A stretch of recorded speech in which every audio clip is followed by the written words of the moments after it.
नमस्कार मित्रों, एक बार फिर से स्वागत है आप सभी का राजस्थान यूट्यूब चैनल पर। देखिए, हम लोग यहाँ मात्र 5 मिनट में आप लोगों को साथियों महत्वपूर्ण तथ्य देके जा रहा हूँ। मंत्रिपरिषद और मंत्रिमंडल से संबंधित जितने फैक्ट हैं आपके एग्जाम दृष्टि से, वह हम यहाँ क्लियर करेंगे। देखिए, आप लोगों के भारतीय संविधान का जो अनुच्छेद है, वे अनुच्छेद भारतीय संविधान का अनुच्छेद 75 ये कहता है, अनुच्छेद 74 ये कहता है कि भारत में एक मंत्री परिषद होगी। भारत में एक मंत्री परिषद होगी जिसका जो मुखिया होगा वो प्रधानमंत्री होगा। मुखिया प्रधानमंत्री होगा। यानी अनुच्छेद 74 ये कहता है कि भारत में एक मंत्री परिषद होगी जिसका मुखिया कौन होगा? प्रधानमंत्री। यानी आपसे पद की बात करें, चाहे मंत्री परिषद की बात करें और चाहे आपसे प्रधानमंत्री की बात करें, पद का जहां उल्लेख है वह आपके अनुच्छेद 74 है। दूसरी बात देखिए, ये जो मंत्रिमंडल शब्द है साथियों, अनुच्छेद हम 1 से लेके 395 तक देखें तो मूल संविधान में कहीं पर भी मंत्रिमंडल शब्द नहीं था। बिल्कुल, आप मूल संविधान में बात करेंगे अनुच्छेद 1 से लेके आ जाइए आप लोग, अनुच्छेद 1 से और 395 तक चलिए, किसी भी अनुच्छेद में मंत्रिमंडल शब्द उल्लेखित नहीं था। लंबी चौड़ी कहानी, लेकिन आगे बात करेंगे। हुआ क्या था मित्रों, यहां आपके जो 44वां संविधान संशोधन है, कौन सा? 44वां संविधान संशोधन। 44वां संविधान संशोधन द्वारा अनुच्छेद 352 में मंत्रिमंडल शब्द जोड़ा गया। मंत्रिमंडल शब्द जोड़ा गया। बात क्लियर? यानी वर्तमान में हम लोग बात करें तो भारतीय संविधान का अनुच्छेद 352 है, उसमें मंत्रिमंडल शब्द का उल्लेख है। क्यों जोड़ा गया ये बता दूं मैं आप लोगों को, कि जो अनुच्छेद 352 के तहत राष्ट्रीय आपात लगता है तो पहले मंत्रिमंडल की लिखित अनुमति, लिखित सलाह की आवश्यकता नहीं थी। इस यहां 44वें संविधान संशोधन द्वारा अनुच्छेद 352 में संशोधन किया गया और वहां यह लिखा गया कि राष्ट्रपति राष्ट्रीय आपात की घोषणा मंत्रिमंडल की लिखित सलाह पर करेगा। ध्यान रखना आप लोग। तो यहां आपके मंत्रिमंडल शब्द है। आगे देखिए मित्रों, यहां पे अनुच्छेद हम लोग 75 की बात करें, अनुच्छेद 75 यह कहता है कि मंत्री परिषद की नियुक्ति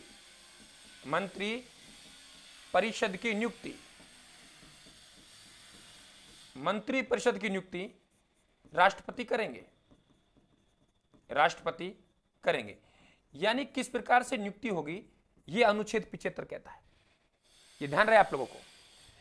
यहां पे मंत्री परिषद में प्रधानमंत्री भी आ गए और मंत्री भी आ गए। प्रधानमंत्री और मंत्री, सभी मंत्री आ गए। अभी बात करेंगे मंत्रिमंडल में क्या आता है।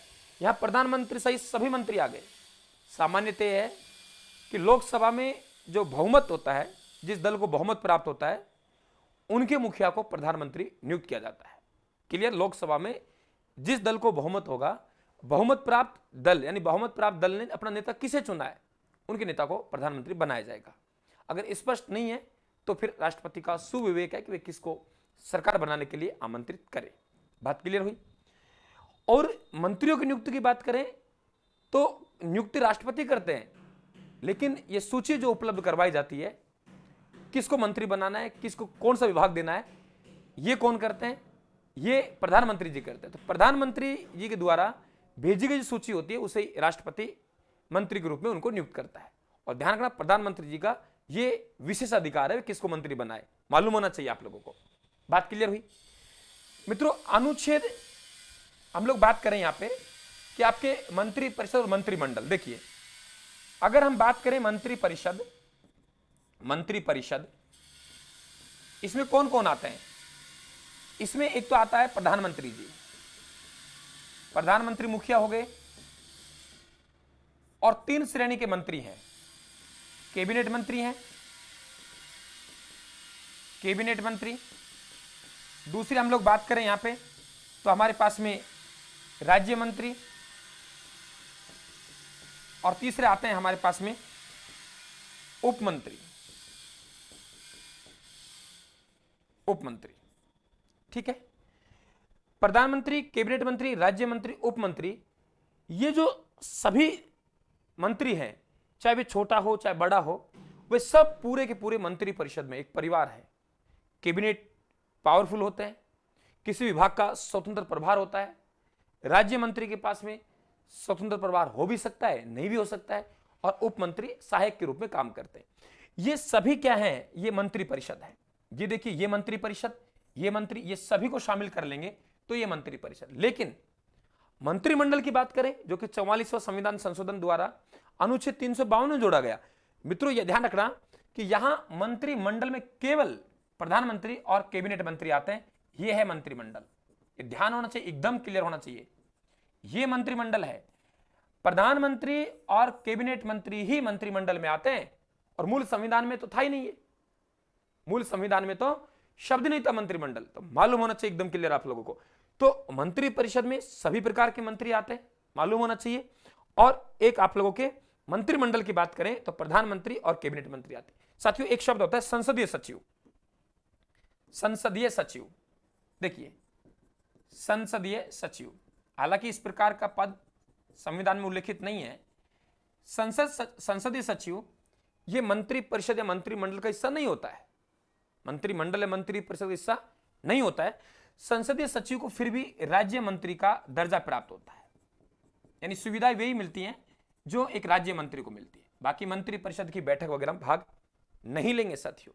एक देखिए, एक होता है किचन कैबिनेट।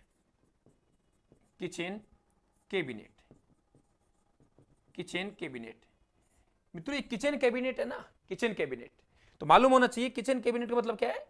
जो प्रधानमंत्री जी के आसपास रहते हैं, प्रधानमंत्री जी सलाह मशुरा करते हैं। अब जरूर नहीं कि वे मंत्री परिषद के सदस्य हो, रिश्तेदार हो सकते हैं, मित्र हो सकते हैं, एक आधा मंत्री हो सकते हैं। तो ध्यान रखना, उससे कहते हैं किचन कैबिनेट, ये ध्यान रखना आप लोग, ठीक है। एक कहते हैं छाया मंत्रिमंडल, छाया मंत्री परिषद। मित्रों, ये विपक्ष के द्वारा बनाया जाता है, ठीक है भाई। अगर हम सत्ता में आए तो हमारा ये होगा, प्रधानमंत्री होगा, ये रक्षा मंत्री होगा, और फिर इनमें से जो रक्षा मंत्री पे पैनी नजर रखेंगे। तो ये छाया मंत्री मंडल है या मंत्री परिषद है, ये विपक्ष के द्वारा तैयार किया जाता है, मालूम होना चाहिए आप लोगों को। ये विपक्ष की भूमिका होती है, ठीक है। किचन कैबिनेट ये बता दिया मैंने आप लोगों को, तो ये पूरी तरीके से मालूम होना चाहिए। मित्रों, हम लोग बात करें आप लोगों के अनुच्छेद 75 हो गया। अनुच्छेद जो क्षेत्र है वहां महान्यायवादी की बात करते हैं, अलग से पढ़ेंगे हम लोग। अनुच्छेद क्षेत्र महान्यायवादी की बात करते हैं कि भारत में एक महान्यायवादी हो गए, ठीक है, विधि सलाहकार। यानी अनुच्छेद 74, अनुच्छेद 75 हमने शॉर्ट में समझे, बिल्कुल शॉर्ट में समझ रहे हैं। अगर हम लोग बात करें मित्रों यहां पे अनुच्छेद 77, मालूम होना चाहिए कि भारत सरकार के जो कार्य संचालन है, भारत सरकार के जो कार्य संचालन है वे राष्ट्रपति के नाम पर होंगे। भारत सरकार के कार्य संचालन है वे राष्ट्रपति के नाम पर होंगे, नाम पर होंगे, नाम पर होंगे, ठीक है। अनुच्छेद 78 वेरी इंपॉर्टेंट, अनुच्छेद 78 मित्रों, इसमें प्रधानमंत्री जी के कर्तव्यों का उल्लेख है। प्रधानमंत्री के कर्तव्य यानी कार्य, कर्तव्यों का उल्लेख है, कर्तव्यों का उल्लेख है यानी कार्य। यानी ये जो अनुच्छेद बताता है कि प्रधानमंत्री जी के क्या क्या कर्तव्य होंगे, क्या क्या कर्तव्य होंगे। तो सबसे इंपॉर्टेंट ये है कि जो भी प्रशासन संबंधित, नीति संबंधित जो भी कोई निर्णय लिया गया, तो उस निर्णय की सूचना किनको देंगे, राष्ट्रपति को देंगे। मालूम होना चाहिए अनुच्छेद 78 ये वो अनुच्छेद है जो प्रधानमंत्री और राष्ट्रपति जी के आपसी संबंधों को यहां से हम जानकर ले सकते हैं कि आपस में संबंध कैसे, वेरी इंपॉर्टेंट। और देखिए, एक अनुच्छेद की बात और करूंगा मैं, वह है मित्रों अनुच्छेद 88। अनुच्छेद 88 संसद है, इसकी किसी भी सदन की जो बैठक है वे प्रधानमंत्री या मंत्री बैठक में भाग ले सकते हैं, लेकिन मित्रों मतदान नहीं कर सकते। मतदान उसी सदन में करेंगे जिसके वे सदस्य हैं। यानी महान्यायवादी हो, चाहे प्रधानमंत्री हो, चाहे मंत्री हो, संसद के दोनों सदनों की किसी भी सदन की बैठक में भाग ले सकते हैं। लेकिन मित्रों जब बात आती है मतदान की, तो मतदान उसी सदन में करेंगे जिस सदन के वे क्या है, सदस्य है। मालूम हुआ, एकदम क्लियर। कि भाई भाग तो ले सकते हैं, 8-8 तो कर सकते हैं, लेकिन मतदान नहीं कर सकते। अनुच्छेद 88 ये कह रहा है साथियों। देखिए हमने क्या कहा, यहां मंत्री परिषद होगी, क्या लिखा हुआ है संविधान में, राष्ट्रपति की सलाह एवं सहायता के लिए, राष्ट्रपति की सलाह एवं सहायता के लिए, सलाह एवं सहायता के लिए। ठीक है, अब बात आई, क्या जो मंत्री परिषद सलाह देंगे उसे राष्ट्रपति मानने के लिए बाध्य है? पहले संविधान में कुछ नहीं था साथियों। 42वां संविधान संशोधन द्वारा यह प्रावधान किया गया इंदिरा गांधी जी के समय कि ऐसा है कि मंत्री परिषद ने जो सलाह दे दी, राष्ट्रपति उन्हें मानने के लिए बाध्य है, वापिस नहीं लौटा सकते।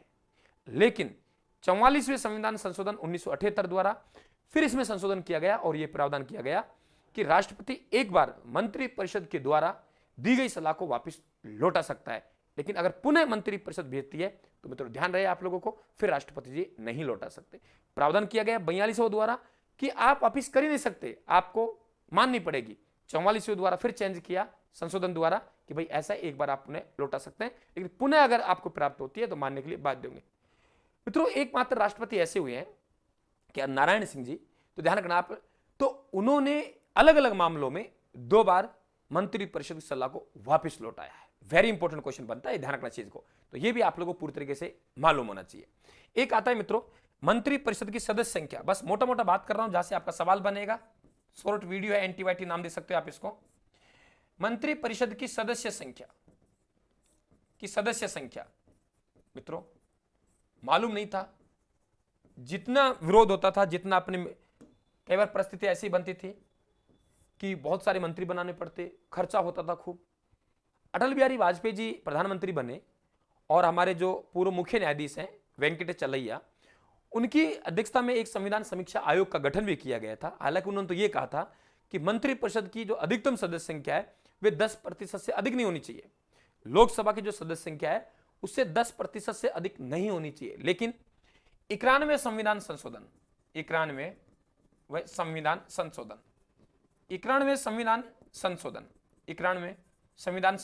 जो कि 2003 में हुआ, इसके द्वारा यह तय किया गया कि लोकसभा हो या राज्य में विधानसभा, संसद नहीं, लोकसभा या राज्य में विधानसभा, उसकी जो सदस्य संख्या है उसका 15% अधिकतम मंत्री हो सकता है। मालूम हुआ? एकदम क्लियर। अब देखिए, मंत्री प्रधानमंत्री बना रहे हैं आप, वो लोकसभा से बोल सकते हैं, राज्यसभा से बोल सकते हैं। अगर दोनों ही सदनों के सदस्य नहीं है तो भी मंत्री या प्रधानमंत्री बनाया जा सकता है, लेकिन उनके लिए अनिवार्य है कि 6 माह के अंदर संसद के किसी भी सदन की सदस्यता ग्रहण करेंगे। अगर ऐसा नहीं किया आपकी सदस्यता समाप्त हो जाएगी और इस आधार पर आपको दोबारा मंत्री या प्रधानमंत्री नहीं बनाया जाएगा। मालूम होना चाहिए एकदम आप लोगों को। तो मित्रों ये फैक्ट हैं आप लोगों के इंपॉर्टेंट फैक्ट, ध्यान रखना। और संसद के मनोनीत सदस्यों को प्रधानमंत्री बनाया जा सकता है, यह मालूम होना चाहिए आप लोगों को। ठीक है, तो एकदम कहानी आपके सामने एकदम क्लियर है मित्रों। यहां से आपका सवाल बन जाता है, तो लगातार हमारे साथ जुड़े रहिए आप लोग। निश्चित तौर से आपको साथियों शॉर्ट जो क्लासें प्राप्त हो रही हैं, अब आपने पढ़ रखा था पहले से, लेकिन बहुत सी चीजें यहां से क्लियर होंगी। तो बिल्कुल आप हमारे साथ जुड़े रहिए साथियों। राम राम आप सभी को, धन्यवाद।